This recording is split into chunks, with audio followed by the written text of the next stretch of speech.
I told my daughter that we couldn't afford her dream wedding. She called me a failure, shouting, "You ruined my life." My ex-husband agreed, mocking me in front of her friends. Humiliated, I whispered, "You'll regret those words when you learn the truth."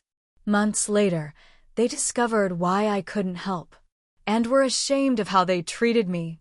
It was a warm spring afternoon in our little ranch-style home in Fresno, California.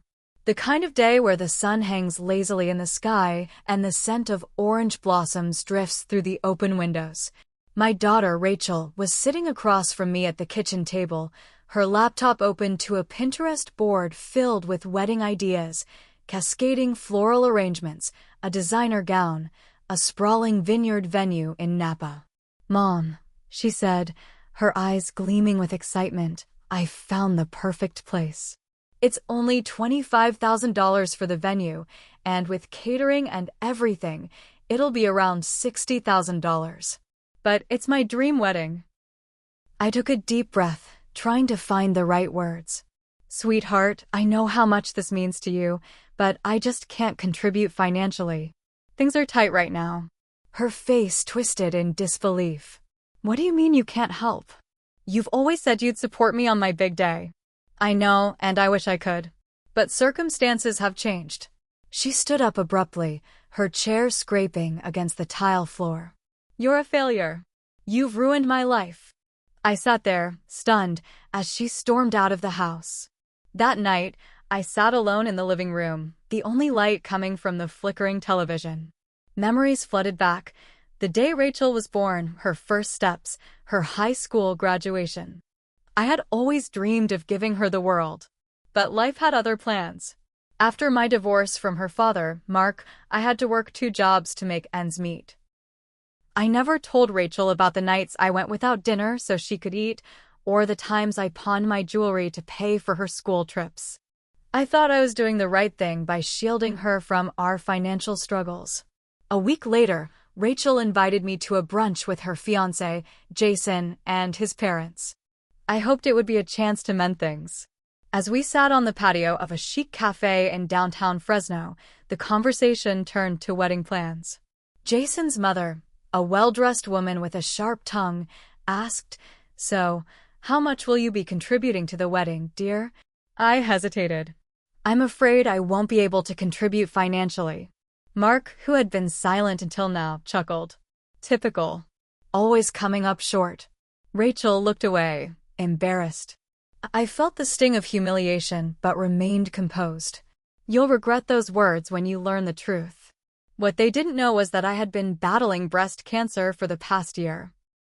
The treatments were expensive, and I had drained my savings to cover medical bills. I chose not to tell Rachel because I didn't want to burden her. Every day was a struggle, but I kept going, hoping to see her walk down the aisle. A month before the wedding, Rachel came over unexpectedly. She found me in the kitchen, bald from chemotherapy, trying to prepare a meal. Her eyes widened in shock. "Mom, what's going on?" I sighed. "I was diagnosed with breast cancer last year. I didn't tell you because I didn't want to worry you." Tears streamed down her face. "Why didn't you say anything?" "I wanted you to focus on your happiness." She hugged me tightly. "I'm so sorry for everything I said. I had no idea."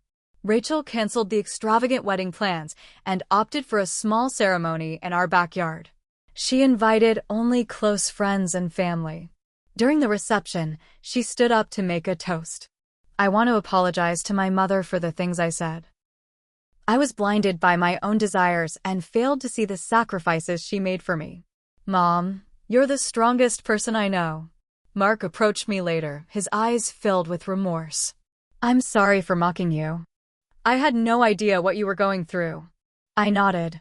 "Thank you." As the sun set, casting a golden hue over the backyard, I felt a sense of peace. The journey had been painful, but it brought us closer together. Rachel and I spent more time together, cherishing each moment. She accompanied me to my treatments, and we talked about everything and nothing. I realized that sometimes the most profound revenge is living well and showing grace in the face of adversity. 2 years later, I'm in remission. Rachel and Jason are expecting their first child, and I couldn't be happier. Life has a way of teaching us lessons in the most unexpected ways. I learned that love, patience, and understanding can heal even the deepest wounds. And as for those harsh words spoken in anger, they became a catalyst for growth and reconciliation. Life was calm for a while. Too calm. The baby shower was held in Rachel's friend's house in Clovis, just 20 minutes outside Fresno. It was a sunny Saturday, filled with balloons, cupcakes, and happy tears. Everyone was excited for the baby girl, my first grandchild. But that peace was shattered when I heard the name Rachel picked for her baby. "We're naming her after Dad's mother," she said with a proud smile. "Gloria Marie." My heart dropped. Gloria, Mark's mother, had never liked me. She used to tell me I wasn't good enough for her son. After the divorce, she even tried to get custody of Rachel behind my back, claiming I was mentally unstable. It almost worked. I tried to stay composed, but my hands trembled. "Why not your grandmother's name?" I asked Rachel gently. "She was the one who helped raise you when I worked double shifts." Rachel looked confused. "I didn't know that." Mark stepped in before I could say more. "Let's not ruin the day with guilt trips." I said nothing, but something inside me cracked again. A week later, I received a manila envelope in my mailbox. No return address. Inside were old court documents, yellowed with time. Petitions, statements, one from Gloria. I hadn't seen these in over 20 years. Attached was a sticky note. "She deserves to know the truth." My stomach turned. That night, I sat Rachel down. I showed her the documents. "Your grandmother tried to take you away from me," I said quietly. "She said I wasn't fit to be your mother." Mark supported her. Rachel stared at the papers, silent. "Why didn't you tell me this before?" "Because I wanted you to love them freely. I didn't want to poison your heart." Her eyes welled up. I don't know what to believe anymore. Days later, Mark called a family meeting. He brought Gloria. They acted like it was some kind of intervention. Gloria sat with that smug look I remembered. "You're poisoning my granddaughter's mind with lies," she said sharply. Mark nodded. "You're trying to turn Rachel against her own family." Again. I'd had enough. "You know what, Mark?" I stood up. "Tell her. Tell Rachel how you used our joint savings for your business venture in Vegas that went bankrupt. Tell her how you left me with all the debt." His face turned red. "I stayed silent for years to protect you. But I'm done." Rachel looked between us, stunned. "Is that true?" He didn't answer. Gloria stood up and left. 2 weeks later, Rachel showed up at my door with tears in her eyes. "Mom," she said, "I did something crazy. I ordered a DNA test for Dad and me." I had this feeling. My heart skipped. A week passed before the results came in. Rachel was shaking when she called me. "He's not my biological father." I dropped the phone. It was a name I hadn't spoken aloud in over 25 years, Derek McAllister.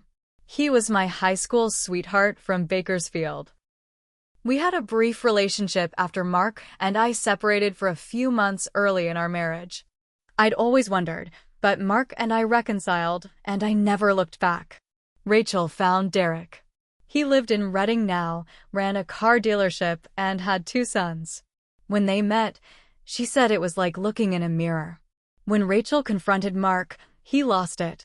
"I raised you. I paid for your braces, your dance lessons. But you lied to me my entire life," she said. He stormed out and hasn't spoken to her since.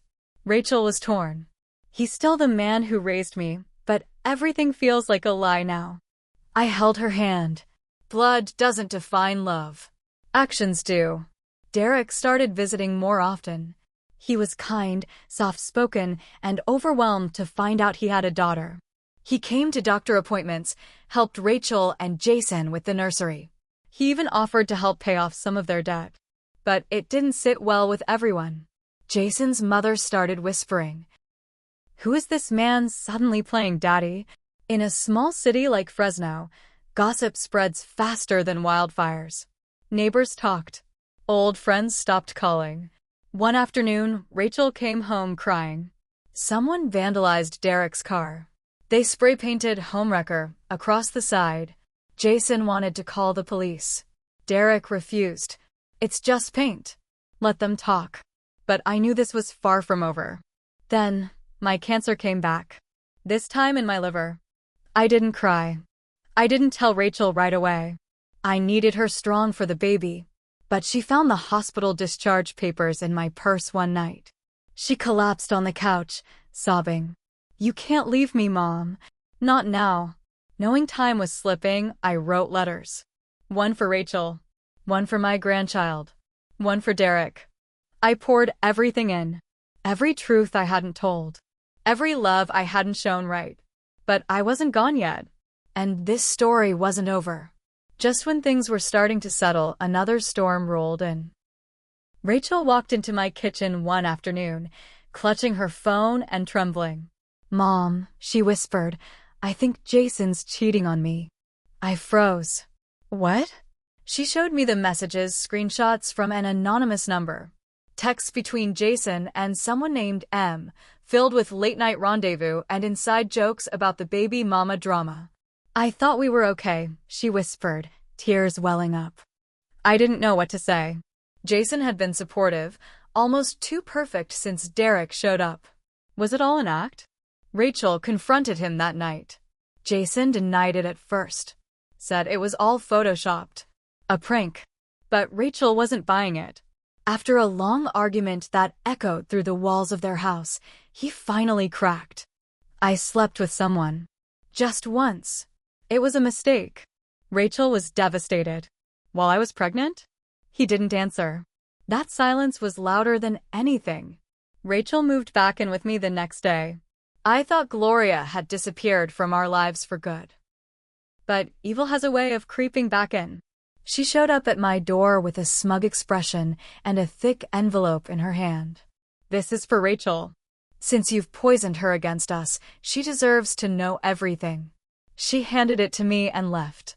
Inside were more court documents, this time involving Derek. It turns out Gloria had found out about my affair decades ago and hired a private investigator. She knew Rachel wasn't Mark's daughter long before I did, and kept it hidden so she could control me.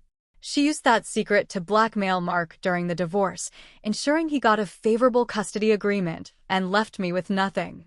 I felt sick. My past was being used like a weapon. 1 week later, my house caught fire. The blaze started in the garage. The fire marshal said it looked accidental, old wiring, they said. But I had my doubts. Rachel and I had just moved all the baby's stuff into the house. Everything was destroyed. Insurance covered very little. We had to stay in a motel for weeks. The baby was due in a month. In our darkest hour, someone reappeared. Lisa, my best friend from nursing school, now living in Monterey. We hadn't spoken in years, life had gotten in the way. She showed up at the motel with diapers, clothes, food, and something even more valuable, a rental property. You can stay here as long as you need, she said. It was a small place near Sequoia National Park. Quiet, peaceful, and exactly what we needed. But it came with a catch. Lisa had a secret of her own. Late one night, Lisa sat with me on the porch and whispered, "You need to know something about Derek." I braced myself. Before he moved to Redding, Derek was investigated for fraud, real estate deals, a few angry clients. It never went to court, but he disappeared for a while. That's when he changed his name for a few years. My chest tightened. I asked Derek the next day. He didn't deny it. I was young. I made mistakes. I never scammed anyone, but I did bad business with bad people. I was trying to run from it all. The thing is, I believed him. But I also knew how fragile Rachel's trust was. Should I tell her? We never got the chance to decide. Rachel went into labor early, just 2 weeks after the fire. We rushed to the nearest hospital, a tiny place in Visalia. The power went out during the storm. Nurses rushed with flashlights. It was chaos. But hours later, A baby girl was born healthy, strong, and crying like she'd already seen too much of this world. Rachel named her Hope. Fitting. 2 days later, while unpacking boxes in the new house, I found something under a loose floorboard. An old letter. From Mark. It was addressed to Rachel, never sent. Inside, Mark confessed he'd always known she wasn't his biologically. But he loved her anyway. He didn't want her to think less of him for staying silent. The letter ended with a line I'll never forget. Sometimes love means holding your tongue so someone else can have peace. It broke something in me. I gave Rachel the letter. She cried for hours. Then she called Mark. They talked. For the first time in months. No yelling. Just pain. And healing. Now Rachel's caught between two men who both call themselves her father. And one baby girl who deserves better than all of it. As for me, I'm fighting like hell to stay alive. My next scan is in a month. And I've started writing again, journals mostly. For Hope. So she knows everything one day. But something still doesn't sit right. The fire. The anonymous texts. Gloria's sudden reappearance. Someone is still pulling strings. And we're not safe yet. The night after Hope came home, I couldn't sleep. Something in my gut told me the fire wasn't an accident. So I started digging. I called the insurance adjuster, the fire marshal, even found an old friend from my nursing days who worked in arson investigations in LA. After weeks of pestering, I finally got access to the official report. And there it was. Gasoline residue. Tampered fuse box. This fire was set on purpose. Whoever did it wanted it to look like old wiring. They almost got away with it. I traced the insurance claim that was denied for the fire damage. Then I found something strange, an email attached to the claim, forwarded from a lawyer's office. It was anonymous, but the IP address came from Clovis. I had a hunch, so I confronted the one person who had the most to gain if we lost everything. Jason. He cracked fast. He tried to play dumb, then blame Storm. It wasn't me. It was your daughter. She told me she hated that house. I stayed calm. I showed him the email, the documents. You had your buddy set that fire. I traced the payment to a shell account tied to your company. Rachel stood in the doorway, frozen. Jason dropped to his knees. I only did it because I felt like I was losing everything. You let Derek walk into our lives and replace me. I panicked. Rachel didn't say a word. She walked out and took Hope with her. She filed for divorce that week. Jason never showed up to court. Then came the final blow. Gloria was dying. Liver failure. She asked to see Rachel and me. We sat across from her in the cold hospice room. Her skin yellowed, her voice hoarse. I wanted to protect my family, she said. I kept the DNA test secret because Mark would have left you both. I was wrong. Rachel didn't flinch. Gloria wheezed a laugh. You turned out stronger than I thought. You won. No, Rachel said coldly. We survived you. There's a difference. Gloria died 3 days later. She left Rachel nothing. After the funeral, Rachel found a second letter from Gloria in her lawyer's files. It was a will. An old one. It confessed everything. How she forged my signature to move funds from my savings to cover Mark's failed investments. How she paid off a judge during our divorce. How she lied to Rachel's school to claim I was mentally unstable. Rachel read the whole thing out loud. Then she lit it on fire in a metal trash can, watching it turn to ash in the lawyer's office. I don't want her money, she said. I want my mother. Derek stayed. He helped rebuild the nursery. He helped rebuild Rachel's trust. He helped me during my final round of chemo. When I lost my hair again, he shaved his own head. When I lost strength, he carried me literally into the clinic some days. I messed up in life, he told me one night. But if I have one last chance to get something right, it's this. I believed him. And so did Rachel. But I wasn't innocent either. Before the divorce, I had a choice to tell Rachel about Derek. I didn't. I let her believe in a father who used her like a pawn, who allowed his mother to crush me in court. I thought silence would protect her, but it only created more pain later. I apologized to Rachel, crying on her kitchen floor. I should have told you. I thought I was doing the right thing. She held my hand. We all made mistakes. But you never stopped loving me. That's what I'll remember. Rachel remarried 2 years later. To Derek. It shocked everyone. But it felt right. They weren't trying to recreate a lost past. They were building something new, honest, broken in, and battle-tested. I walked Rachel down the aisle. With a wig. With scars. With pride. Hope was the flower girl. She smiled the whole way down. I looked at that little girl and whispered, "You were born from fire. That's why you shine." Now I sit on my porch, the wind rustling through the trees. I'm no longer fighting cancer because the battle's over. Stage 4. Terminal. I've got months left. Maybe less. But I don't regret a single step. Rachel knows the truth. The real truth. Jason lost everything. Gloria died with guilt she couldn't erase. Mark disappeared, too ashamed to face the family he helped tear apart.